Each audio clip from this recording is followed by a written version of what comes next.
রাকিবের উপর যে হামলাটা হয়েছে সেটি ন্যাক্কারজনক একটি ঘটনা।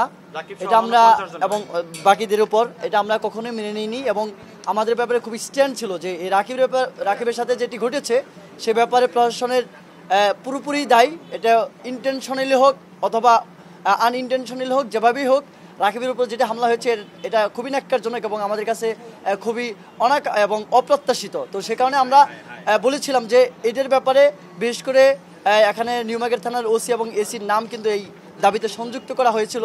তো সেই জায়গা থেকে তারা আমাদের কাছে 7 দিন সময় চেয়েছিল। আমরা বলছি না, 7 দিন সময় দেওয়া সম্ভব না, তাহলে উদ্ভূত পরিস্থিতি এই মুহূর্তে নিয়ন্ত্রণ করা সম্ভব হবে না। সে কারণে আমরা বলেছি যে এটাকে আরও কমিয়ে এনে যদি 24 ঘন্টার মধ্যে করা যায় তাহলে সবচেয়ে ভালো। পরে তারা বলছে যে না, একটি তদন্তের ব্যাপার, তদন্তে তো দ্রুতই সম্ভব হয় না। তো সে কারণে তারা আমাদের কাছ থেকে 3 দিনের সময় নিয়েছেন। আমরা 3 দিনের সময় তাদেরকে আমরা 3 দিনের সময় দিয়েছি। আশা করি এই 3 দিনের মধ্যে থেকে রাকিবের ব্যাপারে যে হামলাটা হয়েছে সেই হামলার সুষ্ঠু তদন্ত করে একটা সুষ্ঠু বিচার হবে, সেই প্রত্যাশা আমরা কর্তৃপক্ষের কাছ থেকে চাচ্ছি।